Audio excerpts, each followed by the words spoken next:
called police. There were many panicked calls to the NYPD that day as real life took on the trappings of a disaster movie.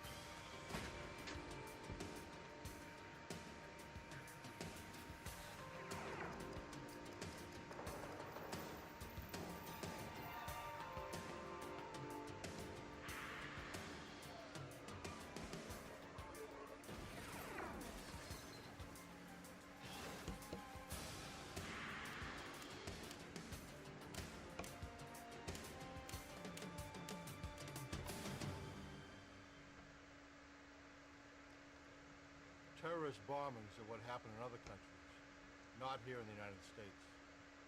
And yet, in 1993, it happened in New York City.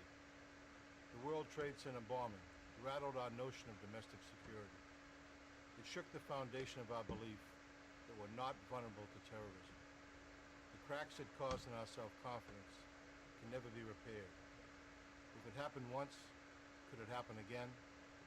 Was the question in everyone's mind, but no one dared to say it aloud. I'm Jim Kellstrom, former director of the FBI's New York office. Somewhere in a crater, 5 stories deep, in wreckage a block wide, lay the key to the bomber's identity. At least, that's what investigators hoped.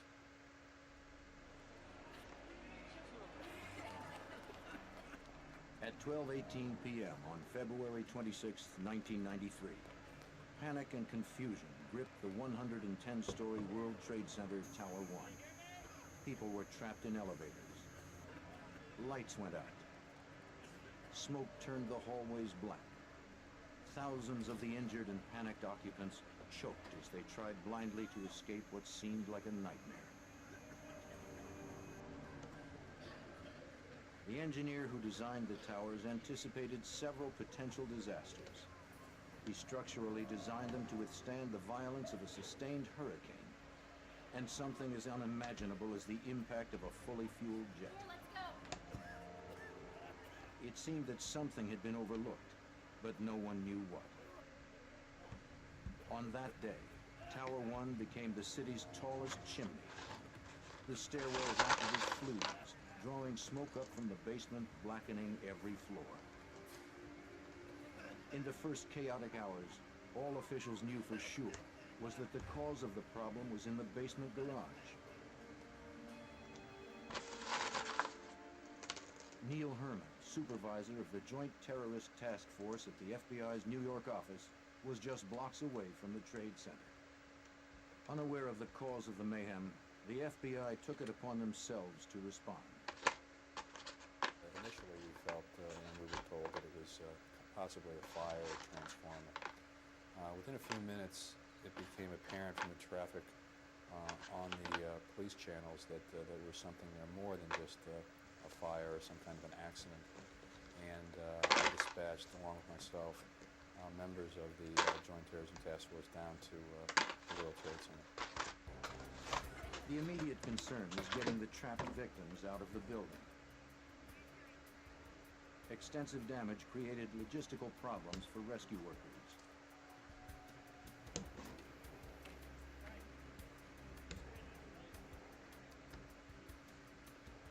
Many of those inside struggled to make their own way to safety. The elevators had broken down, and those on the top floor had to walk down 110 flights. There were tremendous injuries due to smoke inhalation.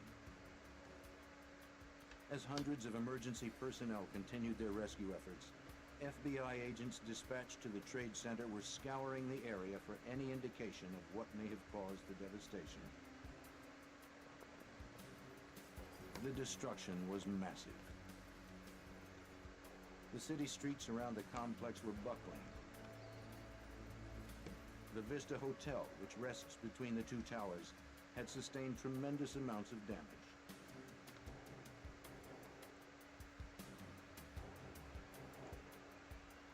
It was immediately apparent to investigators that whatever occurred below the street level was powerful enough to come up through 4 levels of the parking garage, up to the street and higher.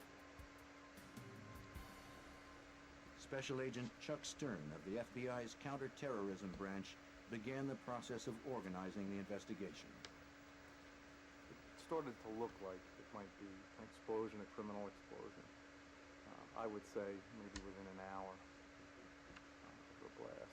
And then, of course, more and more information kept coming back. We had our special agent bomb technicians from the FBI were down there, and, working with the bomb squad from the city police department, and they were reaching the same conclusion that this is what it appeared to be. By early that evening, 200 agents and lab personnel from the explosives unit at FBI headquarters were flown in to assist the hundreds of ATF and NYPD bomb squad technicians already at the scene. Locating survivors and getting them out was the only concern. The rescue effort was largely focused in the garage area. As they slowly made their way through the wreckage, rescue workers were shocked and relieved to find survivors.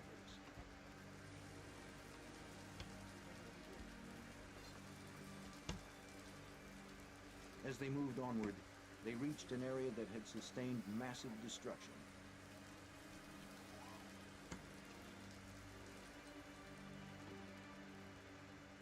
FBI, ATF, and NYPD bomb technicians had suited up in protective gear to aid in the search.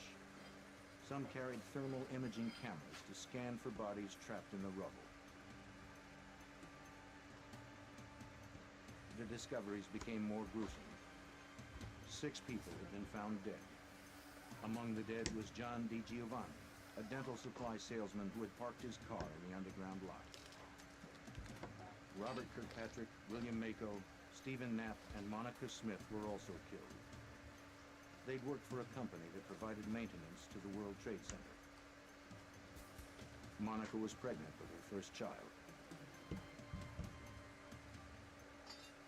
Wilfredo Mercado, an employee last seen unloading a van in the garage, was found dead buried under 12 feet of concrete.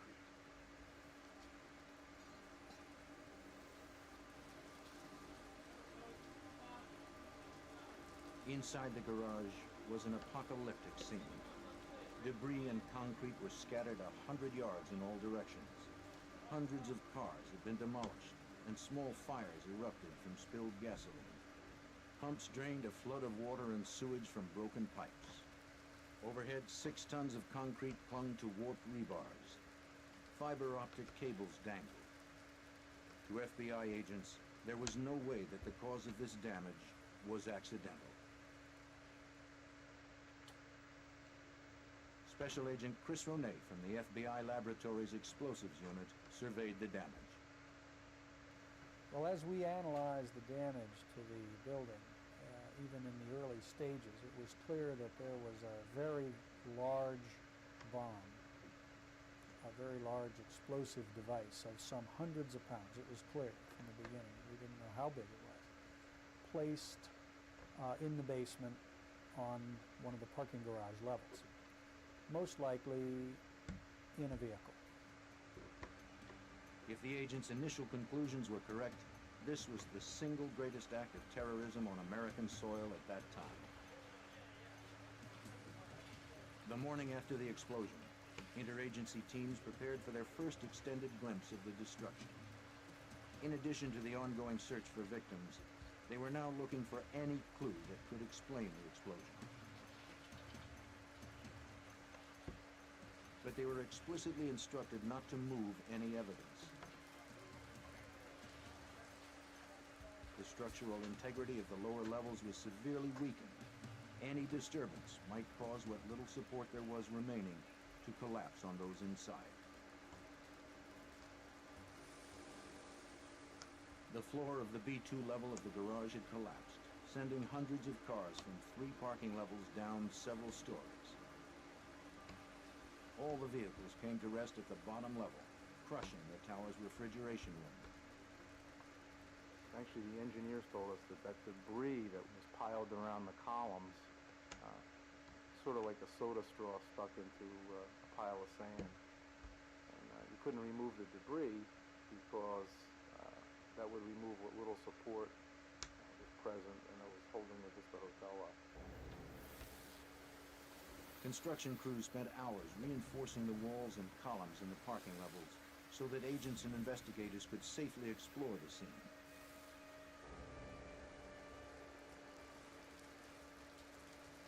After several hours, agents and technicians began to make their way into the blast area.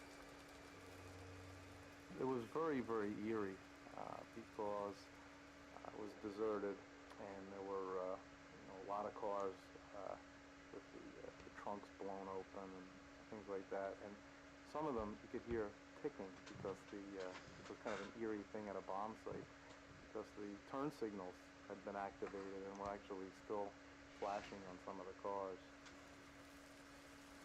Gradually, the searchers got closer to the origin of the blast, known as Ground Zero. The damage was so extensive that there was no conclusive evidence that pointed to the cause of the explosion. The floors were completely blown away, leaving a 5-story crater which extended through the cavity of the building. I getcha. Investigators searching for explosive residues had difficulty finding them. They were mixed in with concrete debris and building materials. They had to sift through tons of dirt and rubble in the hope of finding some scrap of evidence.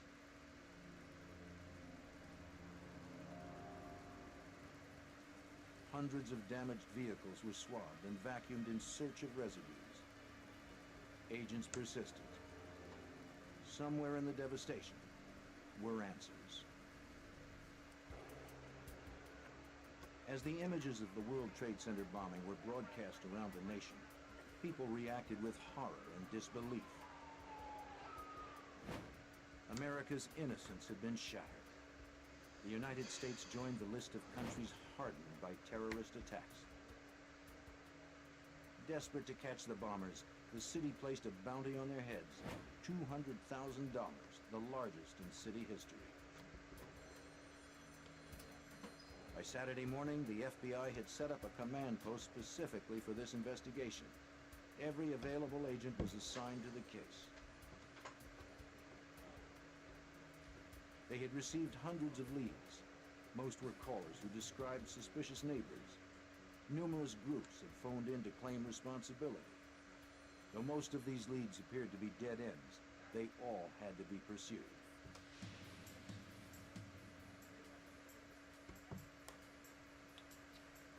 Just 2 days after the blast, as agents chased down leads, investigators processing the crime scene spotted a piece of charred, twisted steel at what was thought to be the center of the explosion. It was part of a vehicle decimated by the blast. Perhaps from the vehicle that delivered the bomb. Investigators noticed a series of digits stamped onto the metal debris. Though they were explicitly instructed not to remove evidence, they felt their finding was significant enough to override protocol.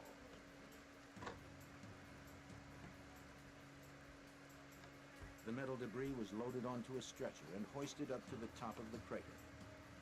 Once it was on the surface, agents rushed the finding to a forensics laboratory set up by the NYPD Crime Lab.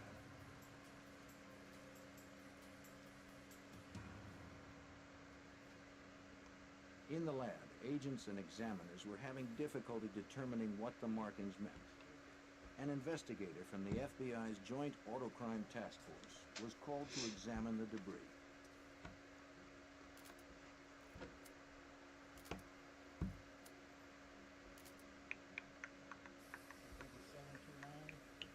His analysis would provide the first major break of the investigation. He called Special Agent Stern immediately. He says, "Chuck, I looked at this and I said to the person who was showing it to me, 'My man, you don't know what you have here. This is a confidential vehicle identification number.'" Confidential VIN numbers are as unique to a particular automobile as fingerprints are to a person. The hidden number allows law enforcement to determine if a particular vehicle has been stolen.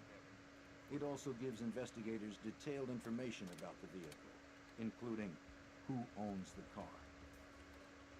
Within 15 minutes, investigators were able to enter the confidential number into the National Crime Information Center computer, which lists all vehicles that have been reported stolen. A response quickly came back. The number belonged to a Ford Econoline van that had been reported stolen from DIB Leasing in Jersey City, New Jersey.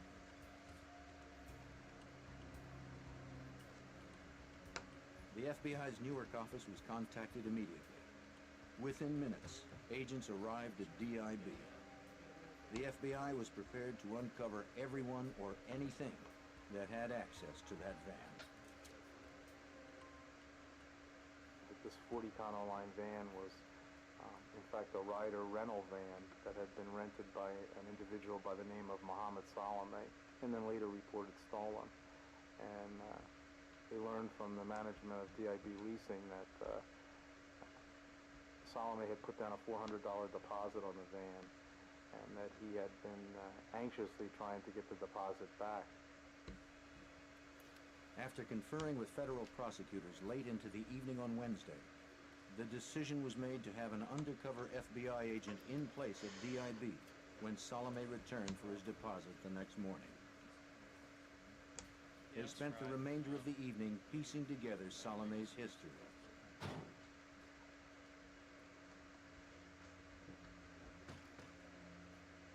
They learned that Mohammed Salame was a 25-year-old immigrant of Palestinian descent.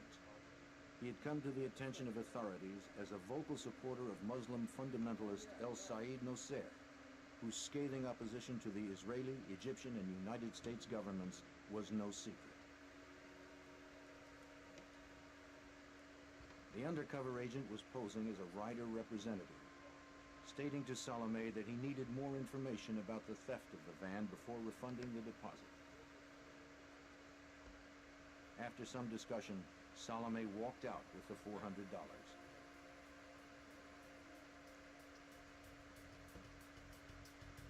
As he stepped out of the office, dozens of FBI agents who had been monitoring their discussion descended upon Salame. Less than 1 week after the bombing, the FBI had a suspect in custody.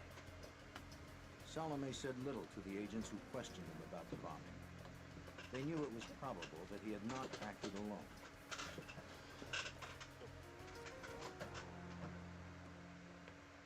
The investigation was taking on a clearer focus. When Salame was arrested, agents recovered various personal items, including his wallet, which contained several business cards and telephone numbers. They began by searching the address listed on his driver's license. A former roommate told agents that Salame no longer lived at that address. However, they were able to find some belongings of Salame's that he had left behind. There were news clippings and photos relating to Nosser, and a photo of him and Nosser together.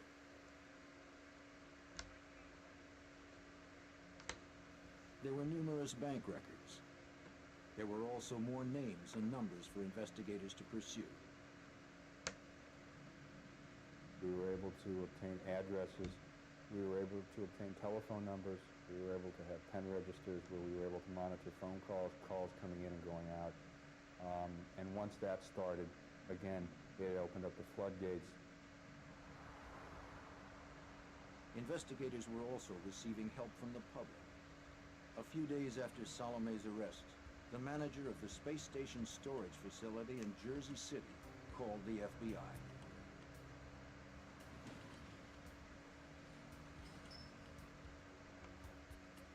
Individuals who rented Unit 4344 had received several deliveries from chemical companies just prior to the Trade Center blast.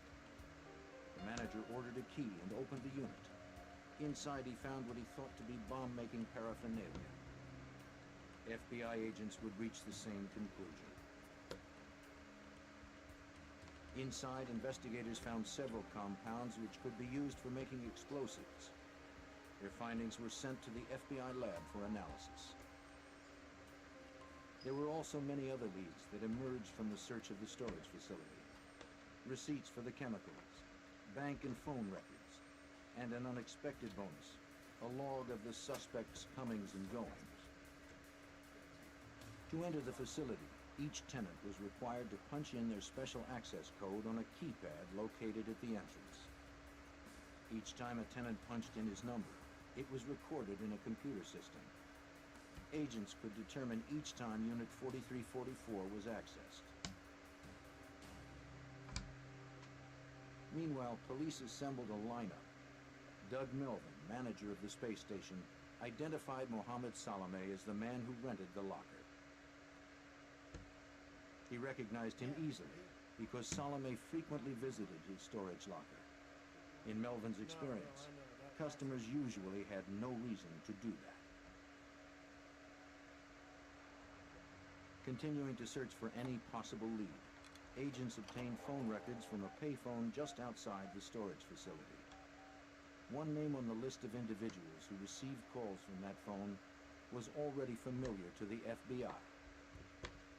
That name was Nidal Ayad. Nidal Ayad's name first appeared on a business card found inside Salame's wallet. Ayad worked as a chemical engineer. Within a week of Salame's arrest, agents learned Ayad had called a chemical company inquiring about buying chemicals. The prospect of another bomb was frighteningly real. It appeared that another act of violence was in the making.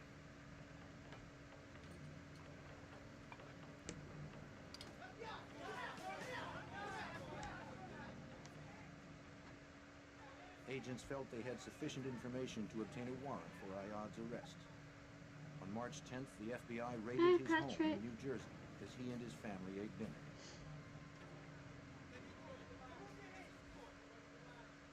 After searching his home, agents quickly made their way to his place of business, Allied Chemical. There they confiscated phone records and bank statements that could tie him to Salame. The most irrefutable link between Ayad and the bomb plot, however, came from Ayad's business computer. It was seized and then thoroughly examined.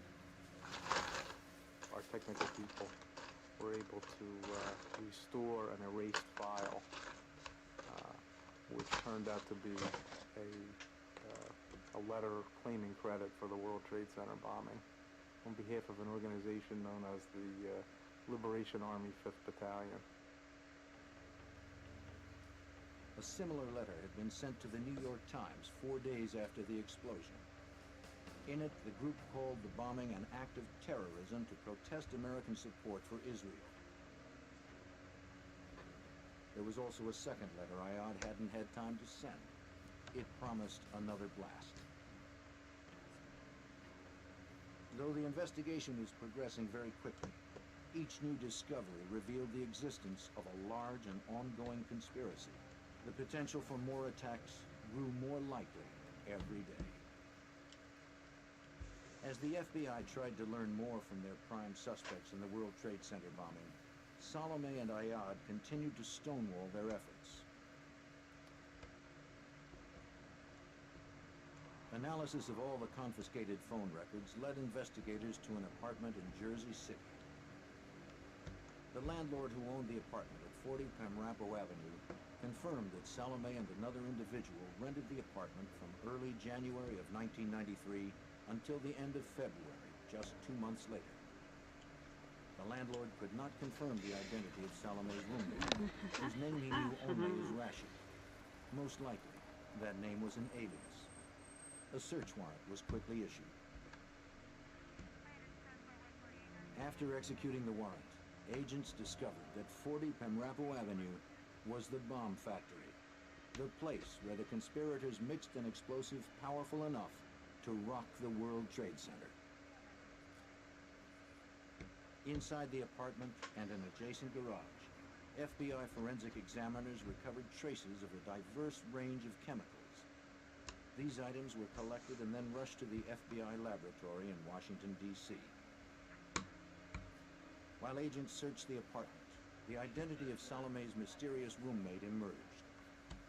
They found papers requesting political asylum in the name of Ramzi Youssef, who, according to the documents, had been detained in September of 1992 at Kennedy Airport for entering the country without a visa. The Pamrapo Avenue apartment was a gold mine for the FBI.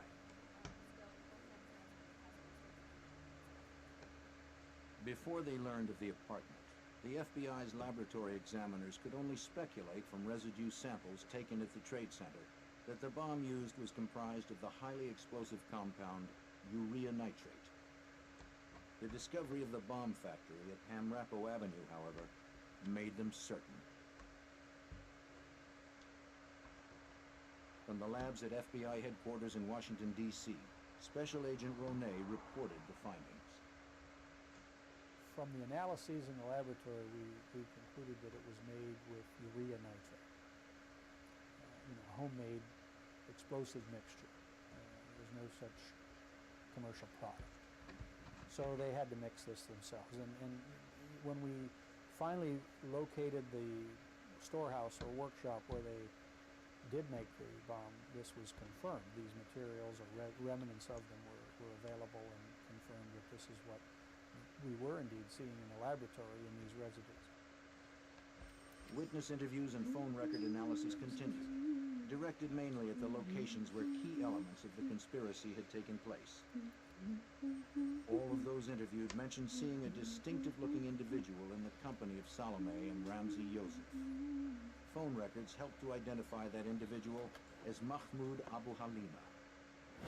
As agents focused their investigation on Abu Halima, they learned that shortly after the bombing, he had fled the country. Abu Halima was well known to authorities through his association with El Said Nosser. Abu Halima was also close to the radical Muslim cleric Sheikh Omar Abdul Rahman, who would later be sentenced to life in prison for a conspiracy to bomb several New York City landmarks.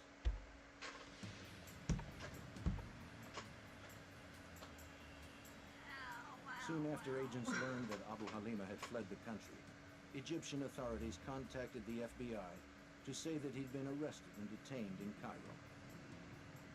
Abu Halima had been wanted there for conspiring against Egyptian President Hosni Mubarak. Negotiations between the United States and Egyptian governments were successful. Agents flew to Egypt and took Abu Halima into FBI custody. When he was turned over to FBI agents, his hands were cuffed, and his head was entirely covered. He told the FBI that he thought he was being taken out to be shot. Relieved to now be in their custody, he spoke to agents on the flight back to New York. He did make several statements that were used against him at trial. One of the key things that he said was, about Rashid, who was later determined to be an alias used by Ramzi Yosef. Abu Halima told Stern that he and Yosef had met in Afghanistan at a secret camp for the Mujahideen Muslim Freedom Fighters, a training ground for international terrorists. At every step of the investigation, Ramzi Yosef's name appeared. He was a known international terrorist and an expert with explosives. Agents now believed he was the mastermind behind the World Trade Center bombing. The FBI began searching for Yosef. They soon learned that he fled the country the night of the Trade Center bombing. An international manhunt for Ramzi Yosef had begun. In the meantime, agents were trying to determine how and when Yosef came to the United States. It's been said that the day Ramzi Yosef arrived on American soil was the day terrorism came to America. On September 1st, 1992, the shadowy Afghan-trained master bomb maker arrived at New York's Kennedy Airport. The FBI's close scrutiny of the passenger manifest from Yosef's flight that day revealed another clue. He had not entered the country alone in September of 1992. With him was Ahmad Ajaj. But Ajaj had been detained by customs agents for producing a false Swedish passport. In Ajaj's suitcase, customs agents found a library of manuals on bomb making and guerrilla warfare. The suitcase was confiscated, and Ajaj was arrested and jailed for passport fraud. To the FBI, Ajaj appeared to be an unlikely conspirator. He had been incarcerated from September of 1992 through the bombing of the Trade Center in February of 1993. Fortunately for agents, prison policy required that all phone conversations be recorded. Ajaj had unwittingly left a trail, and agents quickly followed it.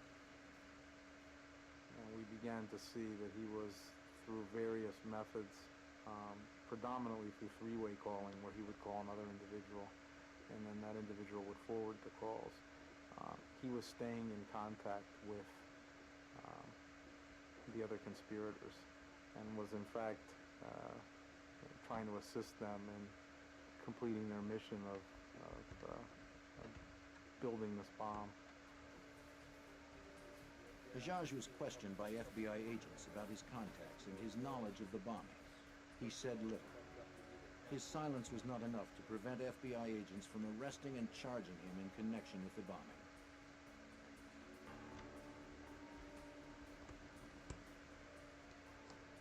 With 4 conspirators now in custody, authorities decided to bring them to trial while the search for other bombers continued. In September of 1993, 6 months after the bombing of the World Trade Center, Salome, Ayad, Abu Halima, and Ajaj appeared in federal court in New York City. By the time that the trial started in September of 1993, we really had to have 2 investigations in one. We had to have an investigation basically continuing to identify those responsible, locate those that were also charged that were fugitives, and also prepare for a 6-month trial that ultimately ended in March of 1994. By this time, examiners had processed numerous crime scenes. The World Trade Center, the storage facility, and the bomb factory. 70% of the van that delivered the bomb had been collected.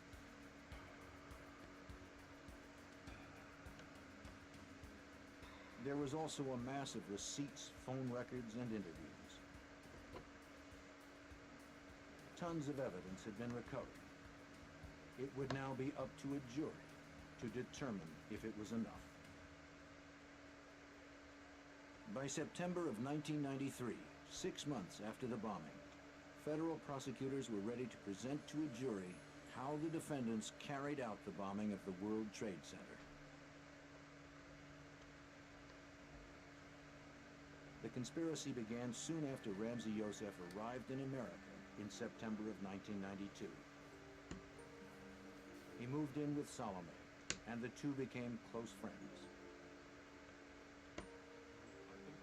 The friendship was founded on a mutual hatred of Israel and a desire to disrupt U.S. support of the Israeli government.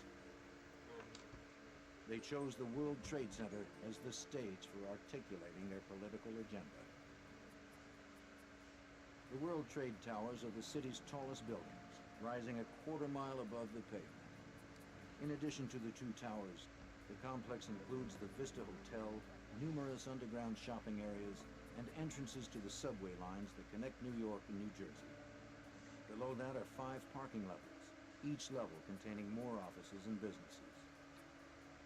The terrorists decided the bomb could cause the most damage, claim the most lives, by being placed in the garage. The plan was put into effect. Receipts showed that in November, Yousef used an alias to buy chemicals. Throughout the winter, he would order more as he honed the formula for his bomb. And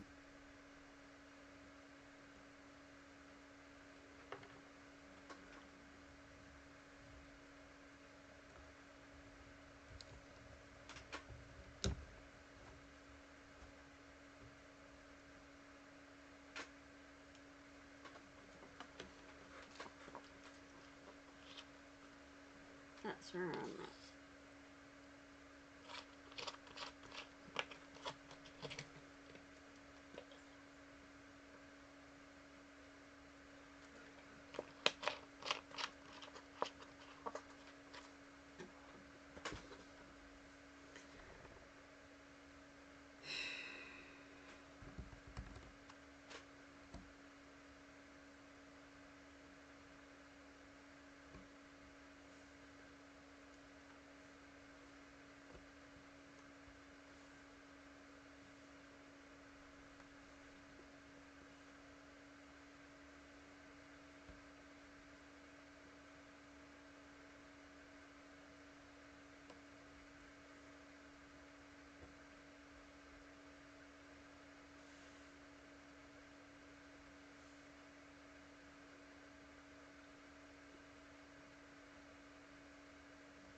But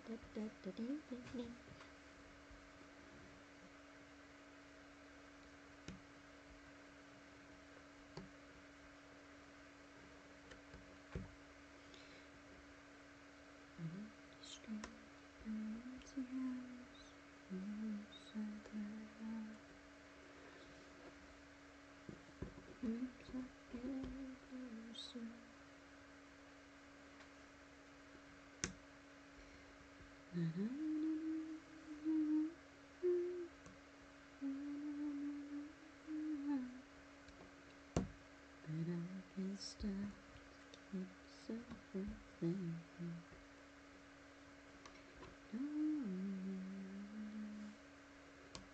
Perhaps you will.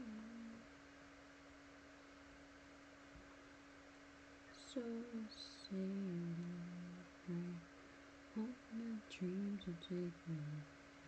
All the skies are blue. See you once again. To find a place that no one knows.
I am the girl, my sister.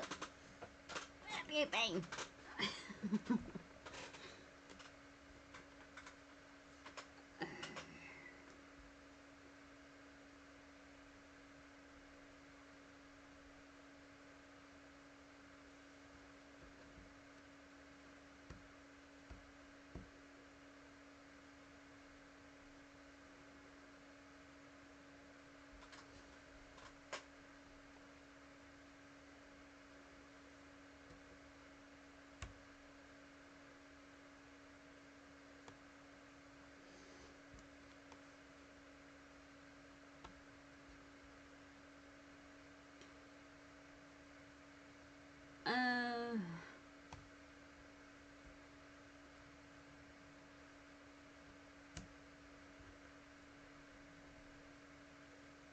That ain't good.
Moving right along.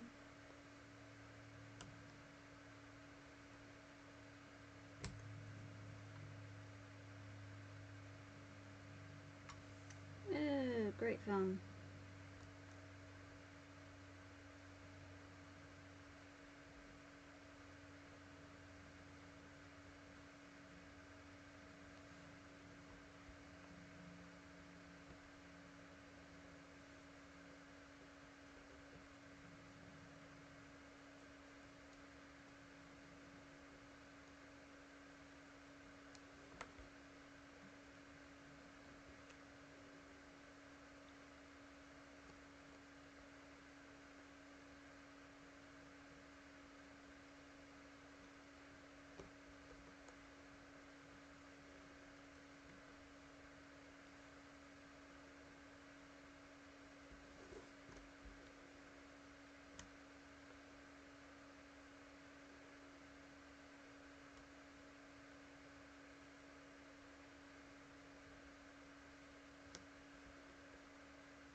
And nearly done. Well, the bottom bit.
I'm not buffering anything. Hi, Scratch Master.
Hey, Scratch Master, Nicole, hi Patrick, alright, see.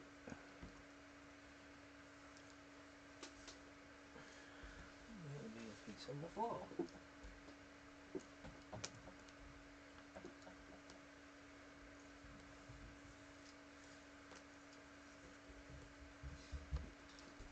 Hey, kitty. What's the matter? You there? You were having a sleep and you were nice and warm in bed. Eh? You didn't get up. You already had your treats. You already had them. You had them already.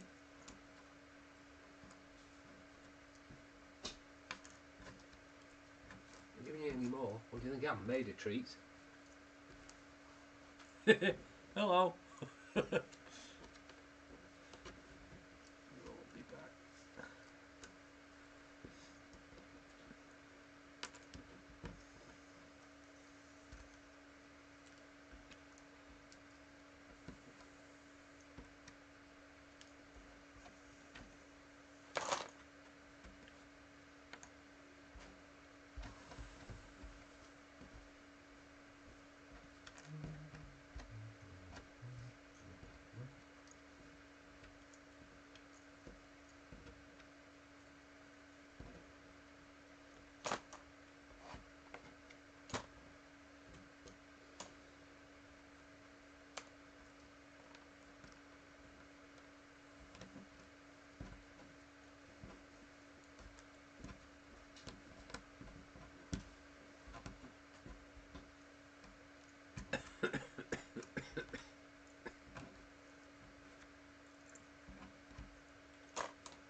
What happened to no one gets it right? I don't know. Nothing you can do.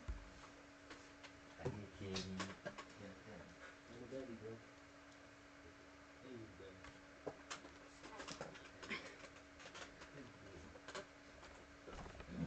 Excuse me. Burping. Burping. Oh.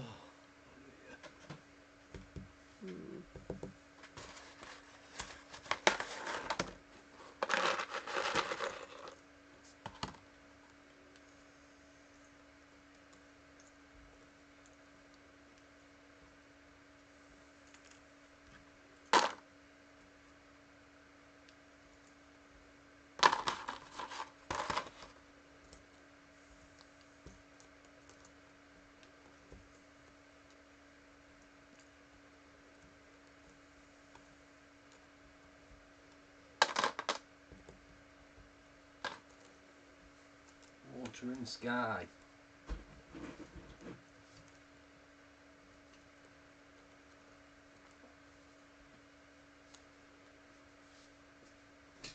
What are you doing, cat? Ow!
Oh, bollocks.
How's Linda doing?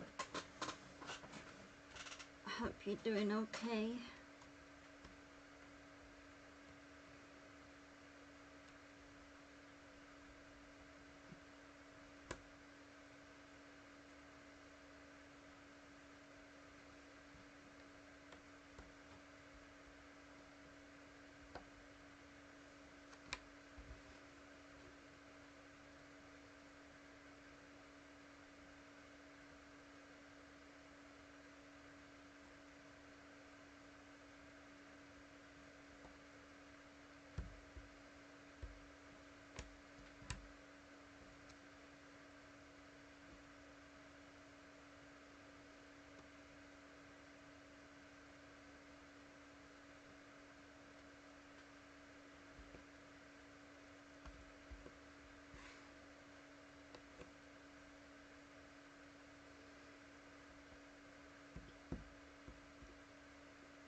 Yeah, it's the same here.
Yes, my dear Smudge.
Nine to go.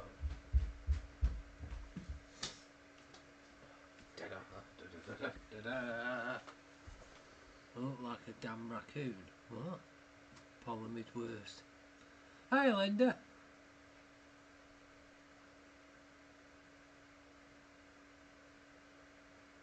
Yeah. Oh, it's been bad over the weekend. Mm. Yes, hello. What?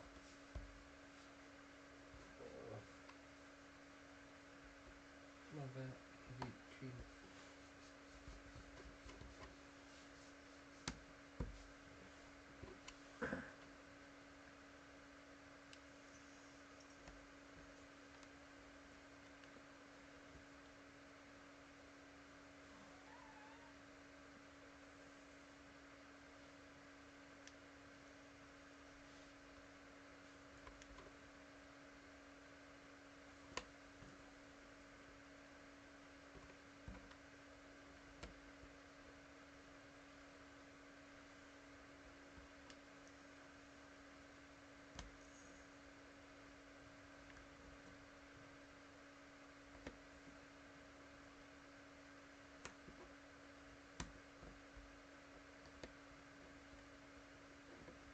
I know. Yeah, I think I know you meant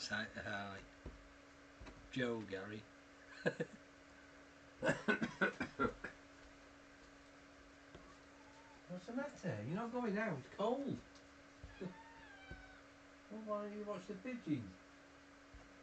Having the dinner.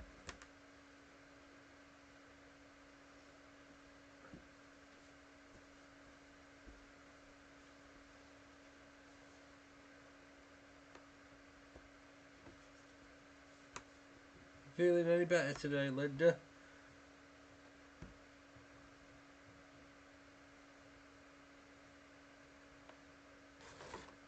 In fact, how is everybody?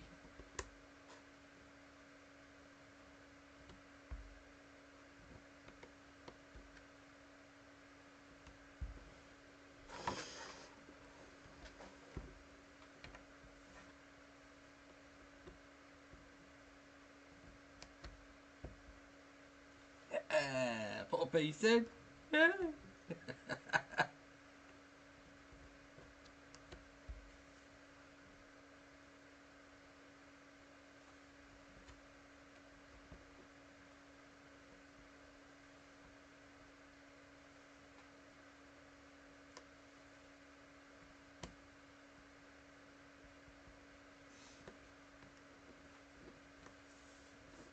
Allergies.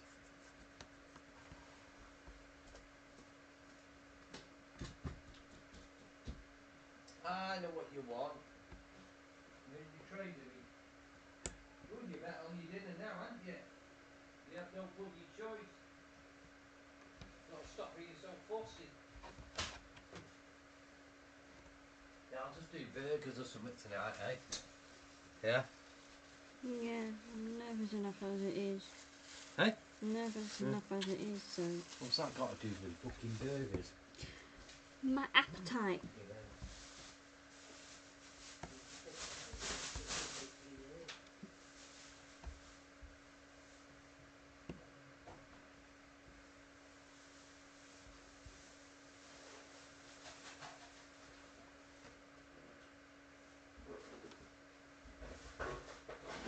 Dumbass.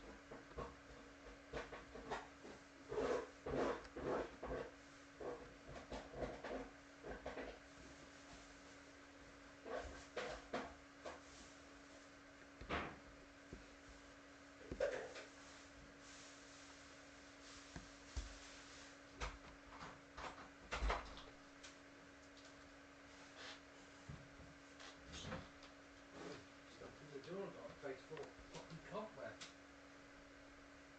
Where's that mouse gone? There's your toy mouse.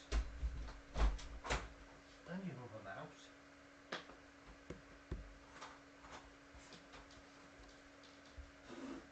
Fucking cobwebs everywhere. Go on these heavy beds.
There you go, kitty.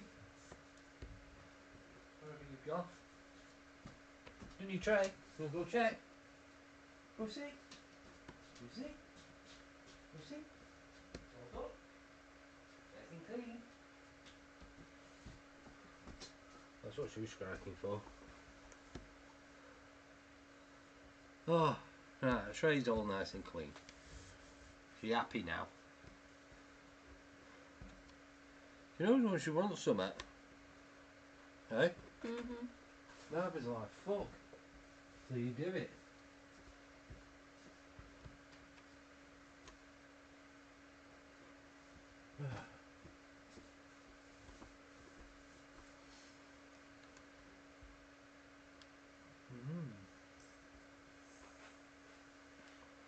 It's all tropical, isn't it?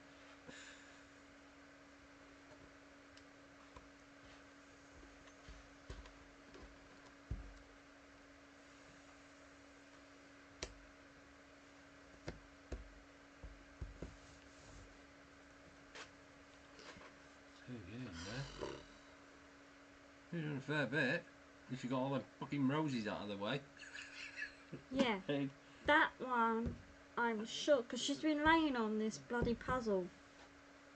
Don't blame the cat. No, she's been laying on this puzzle and I've seen her laying on it. Have you been stealing jigsaw pieces again? Hey kitty. Nice and clean. Yeah? Good girl. I'll look for it after. Or it might be in the pot, I don't know. I'll look for it. In piss pot.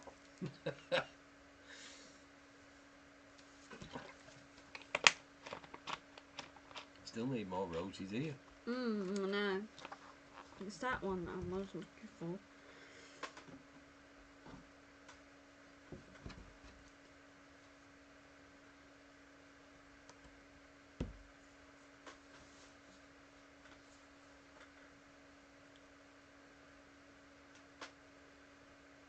This is getting stranger and stranger. Stranger danger. Just when you put shadow over it so you can actually see what it is. Hang on, let me get me with back belly in the way. You don't have to cover it up now. It's because the light's shining on it. She's keeping the puzzle safe. Yeah. She was laying on it, it's like,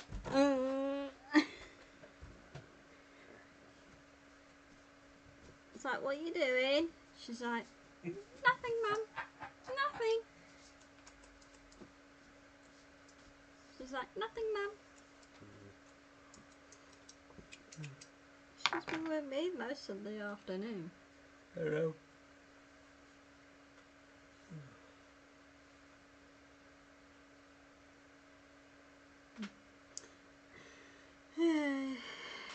Keep plodding.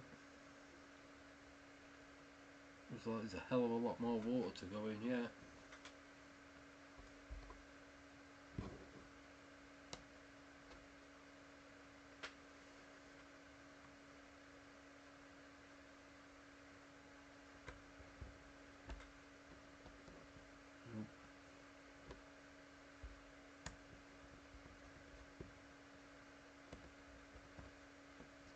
Nope. Need more water pieces. Then we're all sky.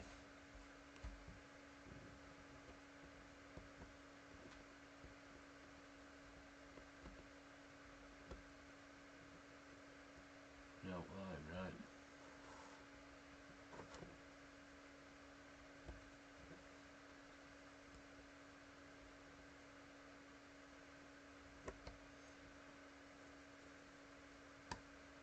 Sky, sky, sky, sky, sky, sky, sky.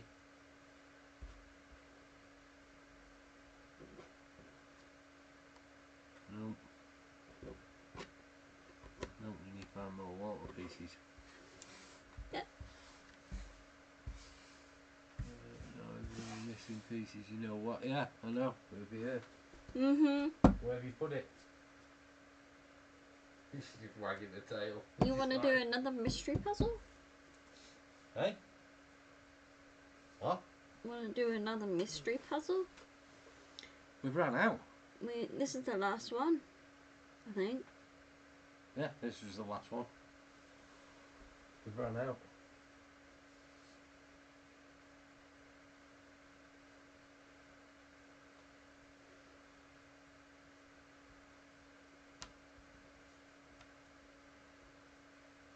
We ran out.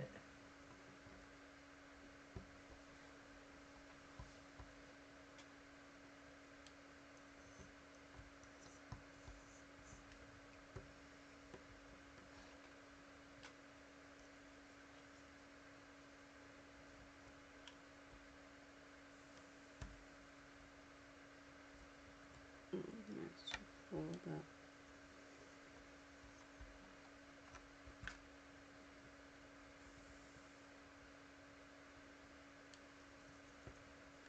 Still no idea what this is. Oh, no. I ain't got a clue.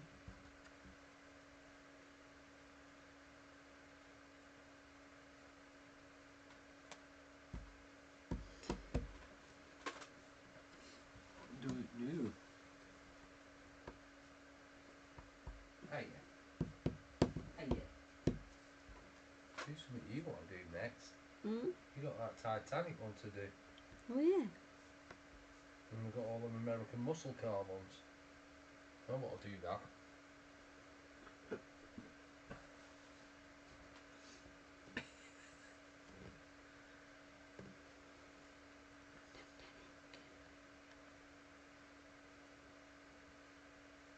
You need to find the other pieces.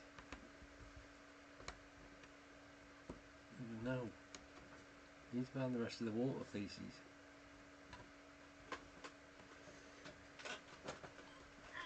There are loads of them.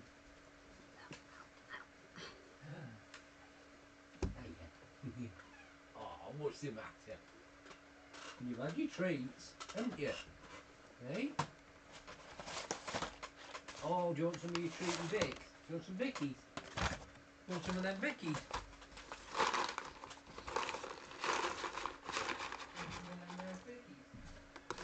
Big ones? Them? Yeah, you want them? Just grab them. Yeah?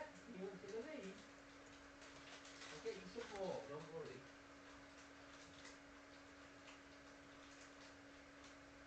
There you go. Yeah, you like them, don't you? You don't have to go through nearly a full bag.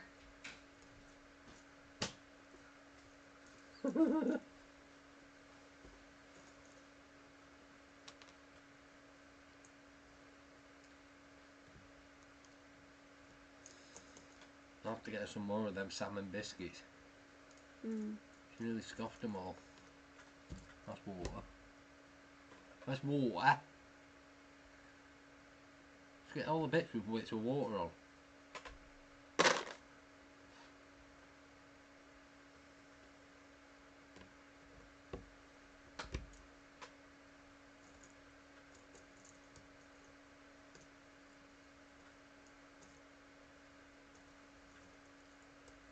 Suppose I could do mystery puzzles.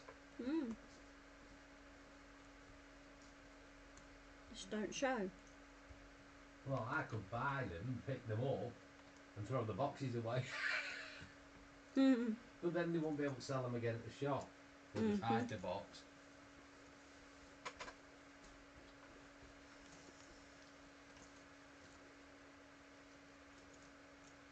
We've got some to take back, haven't we? Yeah. We need to take some back so we can sell them. You like them, Vicky, don't you? Yeah? You nice. Yeah, we'll get you some more.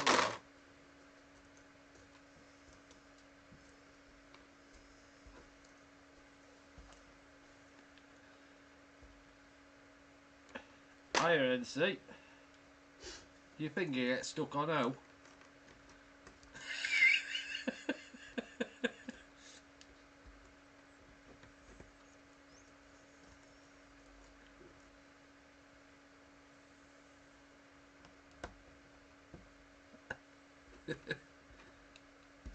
Oh.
Yeah, happy. Yeah, she's happy.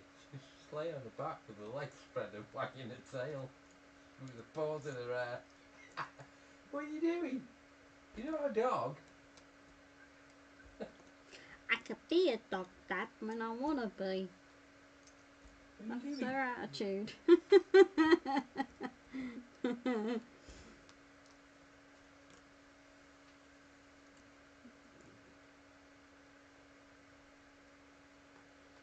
Hey. Okay.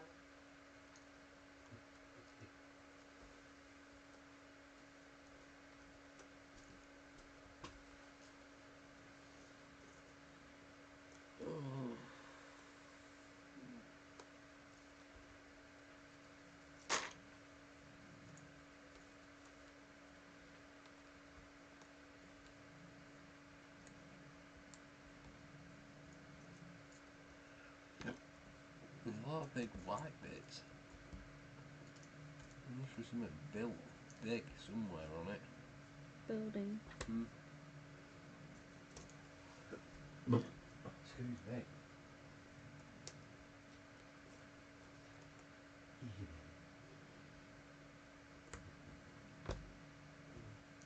Ow! You bugger! Come What here. have you done now? That's it, it's at me. You're swine for doing that, cat.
Exactly good.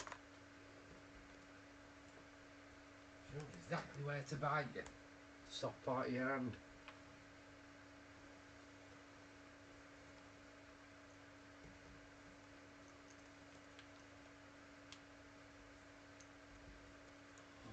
Hope you're all doing well and having a good start to the working week.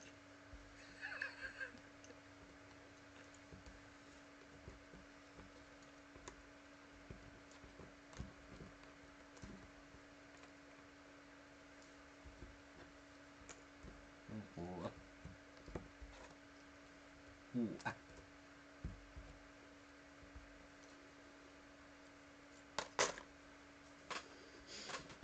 That bit. Oh yeah.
plenty of good than she did.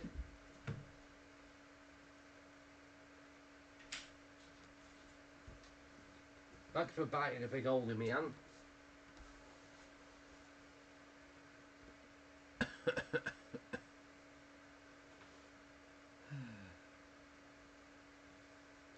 Time is it? Oh, not 20 past 8. Yeah. You're getting there. Coming along. So you've done quite a lot. Not that much to do. Mm-mm. All these boats in it. Yeah, there's boats. I have not got a clue. Mm.